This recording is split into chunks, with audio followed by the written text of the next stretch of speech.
Olá, alunos, tudo bem com vocês? Espero que sim e que continue assim. Amores, essa é a nossa aula 11, a população, conceitos, estrutura e dinâmica, parte 1.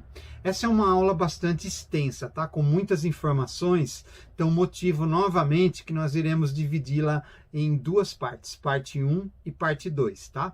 Vamos às informações dessa aula e também uma retomada dos pontos que estudamos na aula anterior, para melhor situarmos agora, tá?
Queridos, hoje tudo o que precisamos saber, ou pelo menos quase tudo, a gente consulta a internet, né?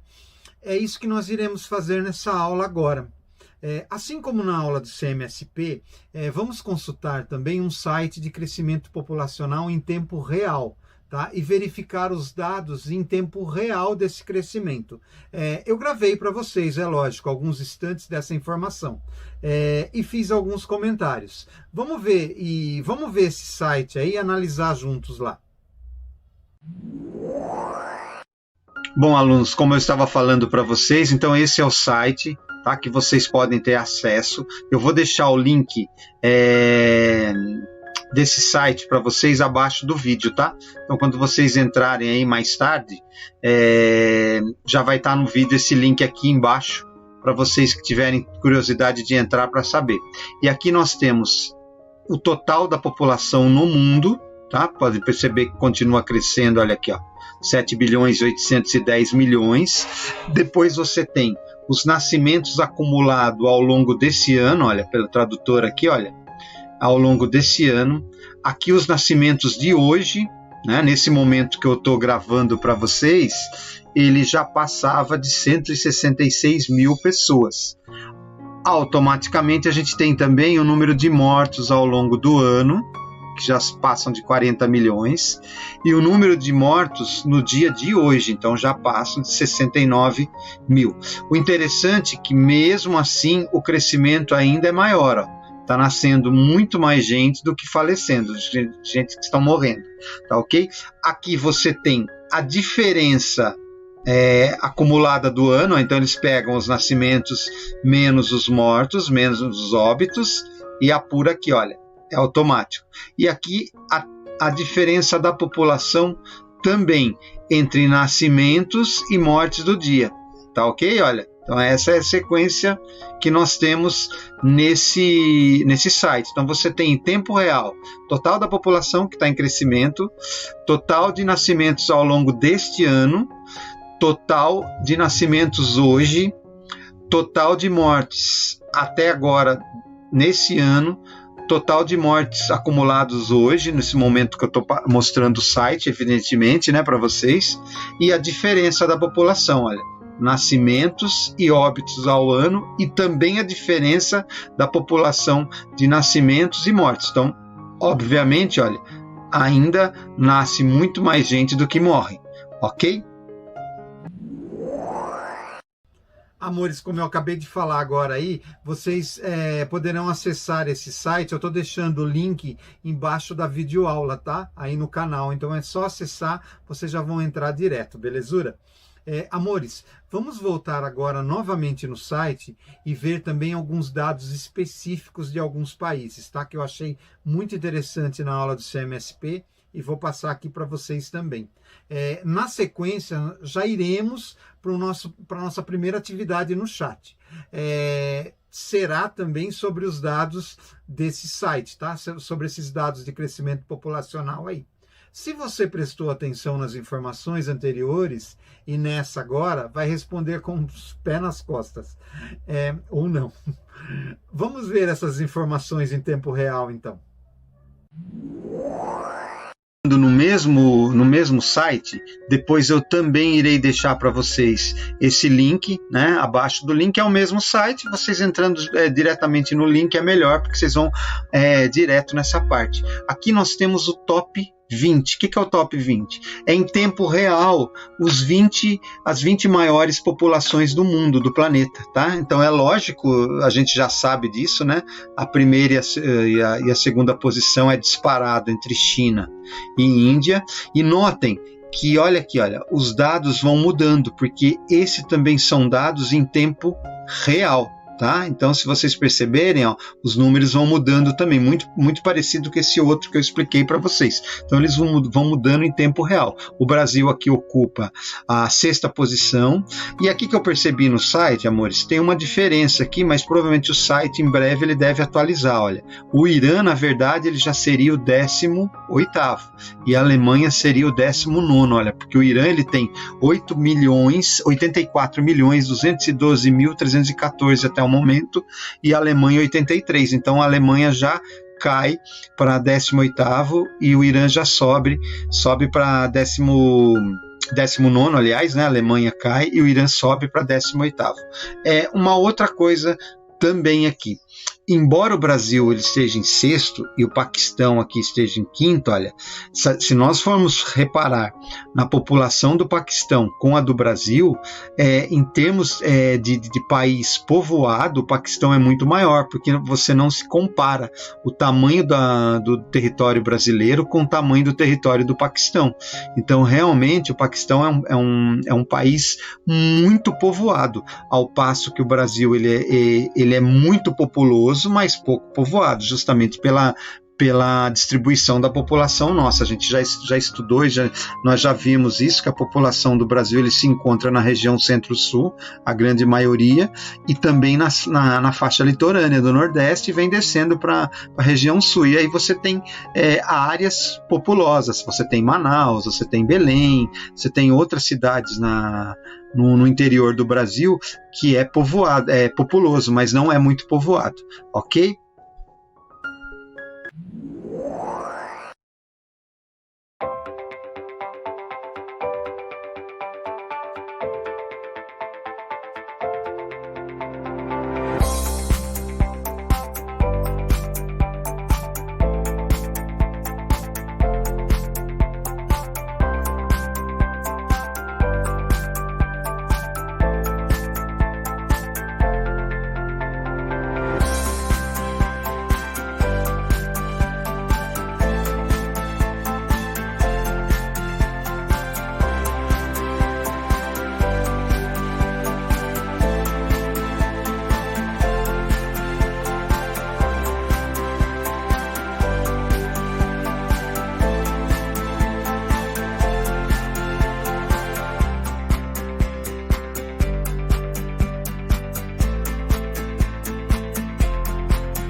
Após essa atividade, alunos, passaremos a falar mais agora sobre a população mundial e também a brasileira. Iremos comparar dados. É importante saber que alguns conceitos fundamentais para prosseguirmos os nossos estudos vão ajudar também no entendimento. A próxima explicação, nós utilizaremos mapa, texto, definições de conceitos, tabela e gráfico. Bastante informação, né? Mas é necessário. Vamos passo a passo e depois a gente faz uma outra atividade no chat, tira algumas dúvidas se for necessário, tá bom? E retoma a nossa aula, combinado? Amores, passamos agora a uma outra parte da aula. Nós vamos analisar alguns conceitos, tá bom? Antes de nós irmos para o conceito, vamos dar uma analisada nesse mapa aqui. Nós vimos agora há pouco justamente o que? As densidades populacionais, né? Nós fizemos no trabalho agora no chat, tá? Todas as densidades populacionais. E a resposta qual que era? Era justamente a Ásia, tá? A Ásia possui uma população bem elevada, é o continente que tem a maior população, tá? Embora nós temos aqui a Europa com uma população razoável, a Ásia ela supera tanto o Japão como a China, a Índia, a Tailândia. Essas áreas aqui são áreas de grande concentração populacional. Então, em relação aos outros países, a Ásia tem essa densidade demográfica muito alta também. Além dos países serem populosos, alguns também são relativamente povoados, que nós vamos ver essa questão de populosos e povoados, nós vamos ver logo na sequência. Essa segunda parte da nossa explicação é sobre população absoluta e população relativa. Vamos ver primeiro o que é a população absoluta. Vamos acompanhar aqui, ó. A população absoluta é o total de habitantes de um determinado lugar. Então, até grifei, é o total de habitantes de um determinado lugar. Esse número é obtido por meio de levantamentos gerais da população e pela contagem de todos os habitantes de uma cidade, país ou região. É feito isso em todo o planeta. É o total da população. Então, entre nascimentos e mortes, o total da população que se encontra ali. Tá? População relativa já é diferente um pouquinho. É também chamado de densidade demográfica ou densidade populacional. É a razão entre a população absoluta de um determinado território e a área onde essa população está distribuída. Com essa informação, é possível conhecer e analisar a distribuição da população em uma determinada cidade, país ou região, identificando áreas mais ou menos povoadas. Aqui novamente eu grifei, amores, é a razão entre a população absoluta de um determinado território e a área da população que está distribuída. Professor, mas como que faz essa apuração da população relativa? Eu vou deixar num exemplo prático aqui para a gente, tá? População relativa é igual a população absoluta dividido pela área de quilômetros quadrados. Então eu pego o total da população e divido pelo tamanho do país, tá? População relativa do Brasil, 24,20 habitantes por quilômetros quadrados, tá? Significa que a cada quilômetro quadrado no Brasil tem 24 pessoas? Não, é uma média. Quando você faz essa divisão da população pela área, você acha uma média. Você não pode comparar, por exemplo, 1 quilômetro quadrado na região sudeste com a região norte. Você vai ter locais na região norte que tem menos de uma pessoa por quilômetros quadrados. Então, o que acontece? A população do Brasil ela está mal distribuída, tá? Ela não está relativamente bem distribuída, ela está mal distribuída. E aí nós temos uma tabela de densidade demográfica dos países mais populosos. Quem que é o mais populoso aqui? É Bangladesh. Tá? Professor, mas a China não é que tem maior número de população? Sim, mas como que eu sei que a população de Bangladesh é populosa? Porque eu peguei o total da população, dividi pela área. Quanto deu por quilômetro quadrado? 1.115 habitantes por quilômetro quadrado. Mas então por que tem mais aqui se a China e a Índia é muito maior? Você disse bem, a China e a Índia é muito maior, mas o tamanho do território também é maior. Olha o tamanho do território de Bangladesh e olha o tamanho do território da China. Então a densidade demográfica de Bangladesh ela é muito maior, porque o território de Bangladesh é menor. Por isso que eu tinha falado naquela explicação lá.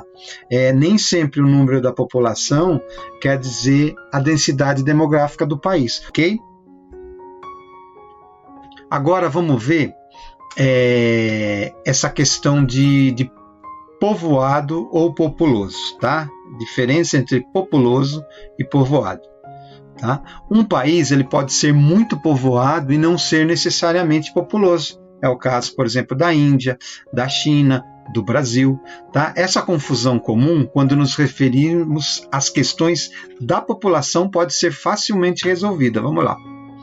Populoso, população absoluta. É a quantidade total de habitantes de um determinado lugar.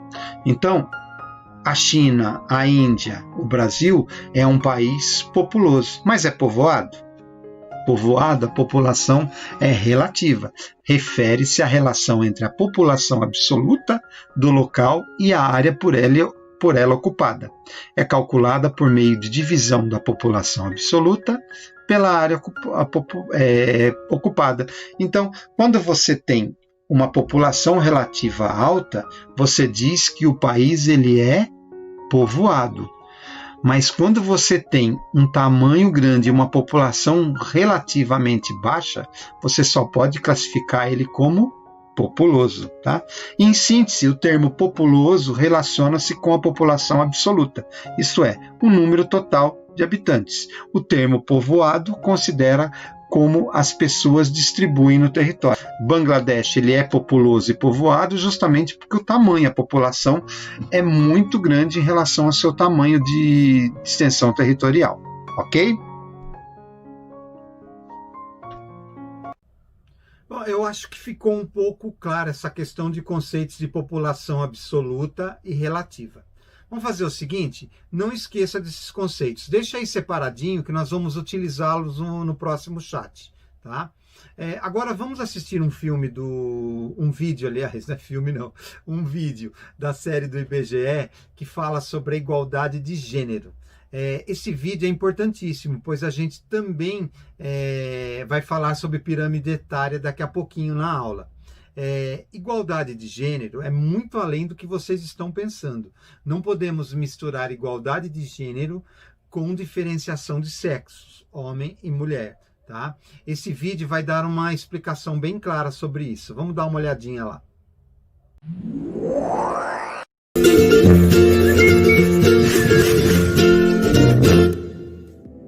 Olá, sejam bem-vindos ao IBGE Explica. Hoje falaremos sobre a importância das informações estatísticas de gênero, homem e mulher, iguais ou diferentes. Segundo a Divisão de Estatística das Nações Unidas, a palavra sexo refere-se às diferenças biológicas entre homens e mulheres, ou seja, diferenças que não variam entre culturas e nem ao longo do tempo. Gênero, por sua vez, se refere às diferenças socialmente construídas, associadas com o sexo feminino ou masculino. Portanto, uma pessoa que responda à pergunta inicial dizendo que homens e mulheres são diferentes, pode argumentar que cada um pertence a um sexo, cada qual com suas particularidades biológicas. Já uma pessoa que responda que homem e mulher são iguais, pode defender a ideia de que, embora o sexo seja diferente, isso não é motivo suficiente para dissociar um do outro, já que ambos são seres humanos. Menino gostar de carrinho e menina gostar de boneca nada mais são do que construções sociais relacionando-se ao conceito de gênero anteriormente exposto. No entanto, há um consenso de que na maioria das sociedades há desigualdades entre mulheres e homens nas funções e responsabilidades atribuídas, atividades desenvolvidas, acesso e controle dos recursos, bem como oportunidades de tomada de decisão. Essas distinções entre os sexos são moldadas ao longo da história das relações sociais e mudam no decorrer do tempo conforme as diferentes culturas. Mas como dar igualdade aos diferentes sem descaracterizá-los? Como respeitar as diferenças sem fazer delas um pressuposto para a desigualdade? Bem, primeiramente, é preciso conhecer e reconhecer tais diferenças. Você, por exemplo, saberia reconhecer algumas das diferenças de gênero no Brasil? Vamos lá, teste seus conhecimentos. Número 1. Quem estuda mais? O homem ou a mulher? Os dados mostram que as mulheres no Brasil têm se destacado no quesito educação. Quem ganha mais? Segundo dados divulgados em outubro de 2014, as mulheres tiveram o maior aumento real do rendimento médio de todas as fontes na comparação entre 2010 e 2000, mas a disparidade entre o salário feminino e masculino permanece alta. Elas ganham, em média, 68% do que eles ganham. Quem morre mais cedo? Os homens morrem mais cedo. Algumas possíveis razões para essas diferenças seriam maior ingestão de bebidas alcoólicas, tabagismo, sobrepeso, estresse e violência urbana. Aposto que diante desses fatos você deve estar pensando: alguém tem que tomar providências para o aumento da expectativa de vida masculina. Medidas urgentes precisam ser tomadas para equiparar o salário de homens e mulheres. Pois é para isso mesmo que as pesquisas de gênero servem. Detectam situações ligadas ao fator gênero e, diante delas, podem se traçar planos distinguindo com mais clareza que tipo de ações implementar a fim de tentar preencher a lacuna entre homens e mulheres. Mas como se faz uma pesquisa com a perspectiva de gênero? A produção de estatísticas de gênero implica a separação de dados por sexo e outras características de forma a revelar suas diferenças ou desigualdades. Deste modo, investigam-se que questões específicas afetam um sexo mais do que o outro. O ideal é que as pesquisas não se restringam apenas à desagregação dos dados por sexo, mas se refiram às diferenças de atributos e oportunidades que impactam de forma diferenciada homens e mulheres.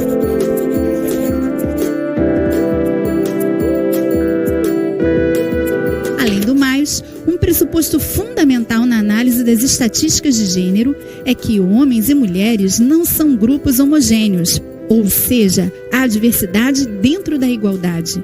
Basicamente, isso significa que mesmo que João e Zé sejam ambos do sexo masculino, a realidade deles pode ser diferente.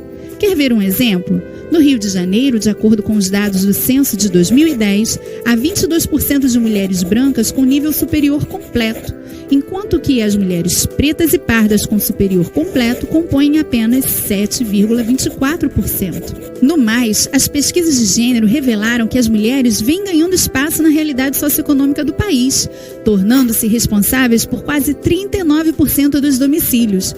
No ano 2000, esse percentual era de apenas 25%. Se você se interessou pelo tema, o IBGE, em parceria com a Secretaria de Políticas para as Mulheres e o Ministério do Desenvolvimento Agrário, criou o Sistema Nacional de Informações de Gênero, o SNIG.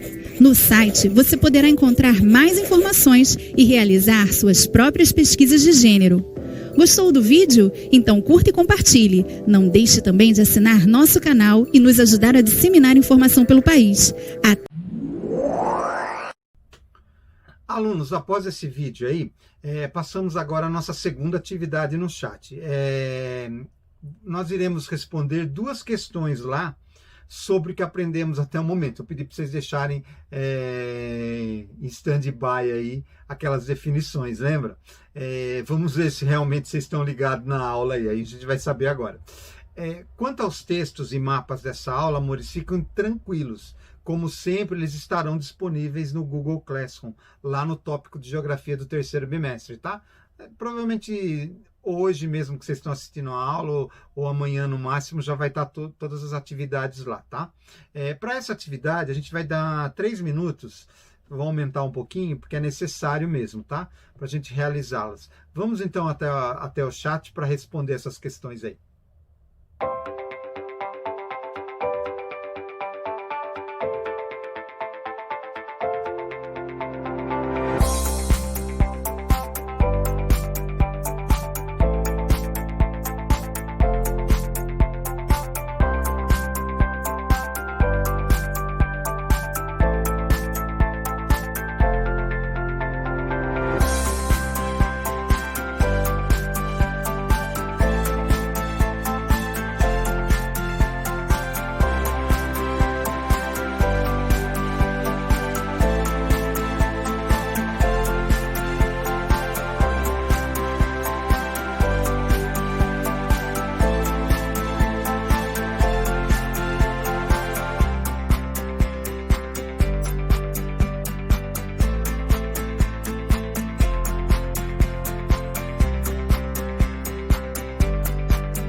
Bom, feitas as atividades aí no chat, faremos agora uma interpretação de gráfico. Acho que muitos de vocês já devem ter feito atividades ou ouviram falar de pirâmides etárias, né? Pelo menos alguns alunos meus, uma boa parte já deve ter visto sim. Eu vou fazer uma explicação inicial, mas o vídeo do IBGE, logo na sequência, ele vai explicar melhor, mais interativo também, sobre as pirâmides etárias e sobre também a evolução da pirâmide etária do Brasil ao longo dos anos. É importante esse vídeo. O próprio IBGE ele já faz estudos mais detalhados como será a pirâmide etária daqui a próximas décadas aí. Tá? Vocês vão prestar atenção no vídeo, ele vai mostrar isso. Vamos ver a explicação inicial e logo em seguida a gente já emenda com o vídeo do IBGE, combinado? Amores, passamos agora ao estudo de pirâmide etária, tá? O que é uma pirâmide etária? Enquanto vocês vão visualizando a pirâmide etária aí, eu vou falando para vocês. Nós temos dados de duas pirâmides etárias, da Europa e da África.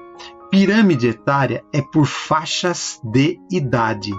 Então, a pirâmide etária é a pirâmide de faixa etária de idades. Olha aqui, olha. Então, você tem aqui o gráfico, nesse lado esquerdo, você tem os anos de idade, de 0 até, aqui colocaram até 105, né? Tem população da Europa que está passando dos 100 anos, está vivendo bastante mesmo, né? Ao passo que se você analisar aqui a pirâmide da África, não passa de 80, né? Está muito próximo de 80. Então nós estamos vendo duas pirâmides totalmente opostas.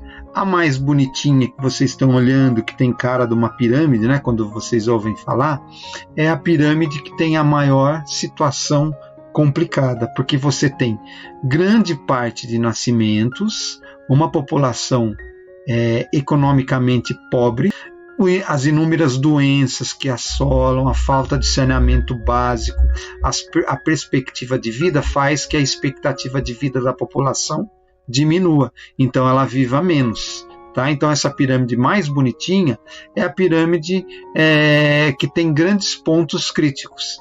E essa pirâmide da Europa, que ela é toda torta, toda esquisita, é a pirâmide que tem uma situação melhor economicamente. Vamos dar uma olhadinha. Primeiro vamos separar, nós já colocamos as datas, né, as idades. Agora a gente tem separado os homens e as mulheres. As mulheres do lado direito, os homens do lado esquerdo. Sempre é assim para nós podermos traçar a situação de uma pirâmide. E aí nós vamos dividir a pirâmide por períodos, por faixas. Então nós temos de 0 a 20. Aqui no Brasil se usa muito de 0 a 19, depende do país.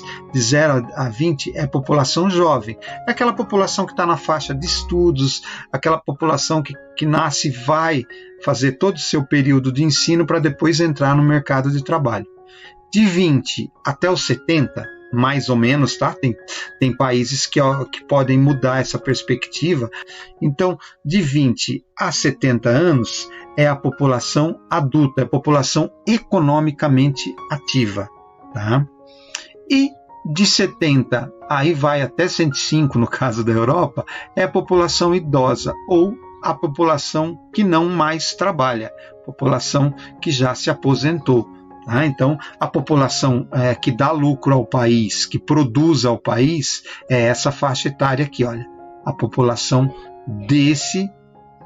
dessa situação. Então, essa é uma pirâmide razoavelmente boa, porque você tem um controle maior da natalidade e aqui não, olha, muito mais nascimentos, olha nessa parte. Aqui você tem um controle maior, uma boa parte da população economicamente ativa, trabalhando, dando produção, e mesmo assim você tem uma grande expectativa de vida de pessoas que já cumpriram o seu dever aí, já trabalharam e agora estão curtindo a sua aposentadoria. Vive mais porque a expectativa ou a situação econômica, a alimentação, a saúde é melhor nesses países. Nós vamos ver agora no vídeo do IBGE que a pirâmide do Brasil ela começou assim e ela já não é mais assim. Ela está num processo de transição. Está entre essa pirâmide e a pirâmide da Europa. Tá? O vídeo do IBGE agora vai explicar melhor ainda essa questão de pirâmide etárias. Vamos acompanhar lá então.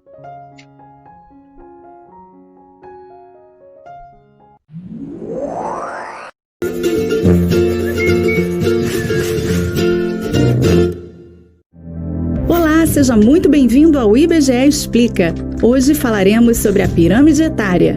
Resumidamente, uma pirâmide etária é um gráfico que mostra a distribuição de uma população por idades.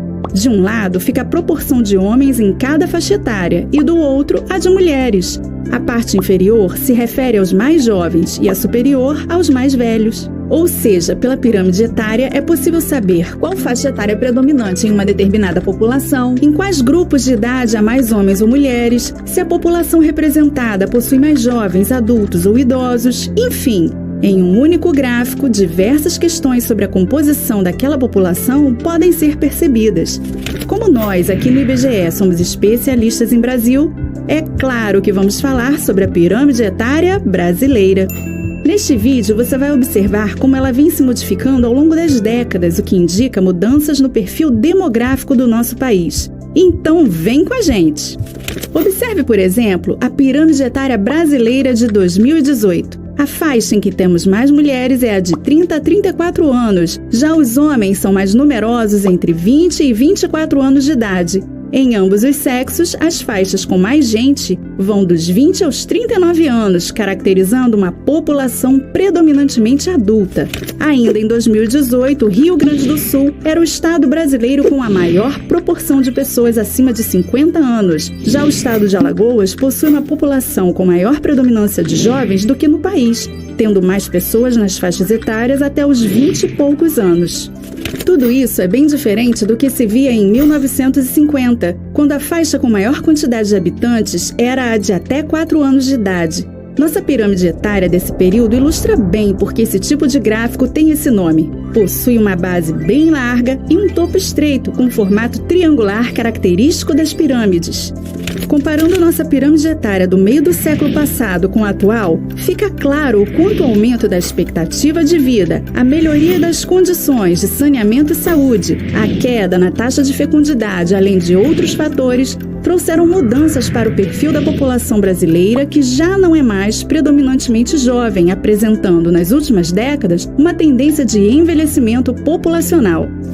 Agora, se imagine a bordo do DeLorean, imortalizado no filme De Volta para o Futuro, e viaja no tempo até 2060. Nesse ano, segundo nossas projeções, o percentual da população brasileira com mais de 65 anos chegará a 25,5%, enquanto em 2018 essa proporção era de 9,2%. Já os mais jovens, na faixa de 0 a 14 anos, deverão representar 14,7% da população em 2060, frente a 21,9% em 2018. Interessante, não? Então, convidamos você a conhecer uma página do IBGE destinada exclusivamente à projeção da nossa população. Lá você pode ver como a pirâmide etária brasileira vem mudando desde 2010 até o formato que ela provavelmente terá em 2060, se mantidas as tendências observadas atualmente. É possível também selecionar dados por estado e comparar com a pirâmide etária do país. Por hoje é só. Esperamos que tenha gostado do vídeo. Compartilhe com outras pessoas que possam se interessar pelo tema e confira também os nossos vídeos sobre expectativa de vida e fecundidade no Brasil. Não se esqueça também de assinar o canal para receber mais conteúdos interessantes sobre o nosso país e a nossa população. Até a próxima! Agora a gente vai fazer a última atividade no chat, tá? Nessa atividade eu vou colocar 4 imagens de pirâmides para vocês, 4 figuras lá.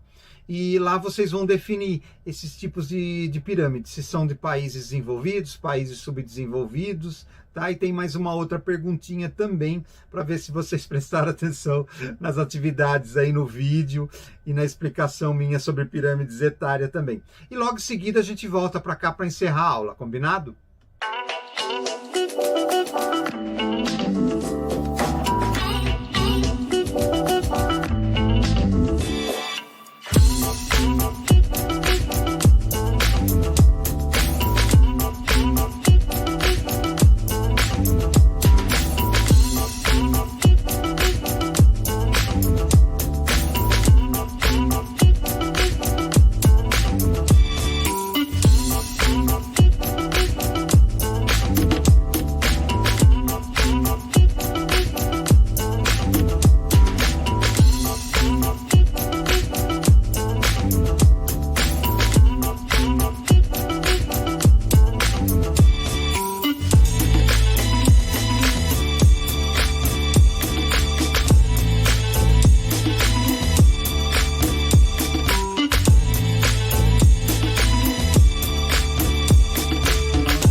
Alunos, a nossa aula está chegando ao fim.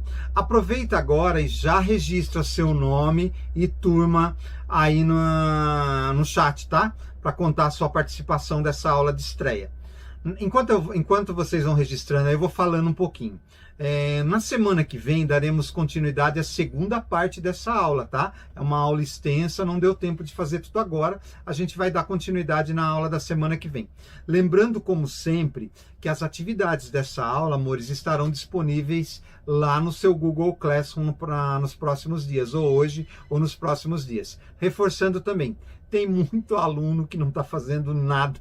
Eu já falei para vocês na outra aula, estou reforçando agora. Pessoal, tem que responder as atividades lá. De nada adianta ficar assistindo as aulas aqui e não fazer as atividades lá, tá? O bimestre vai acabar rapidinho e vocês não fizeram nada, não vai dar conta depois de entregar todas as atividades, tá? Então não deixa para a última hora, para os últimos dias, não. Mesmo as atividades que estão fora do prazo, devem ser feitas, tudo bem?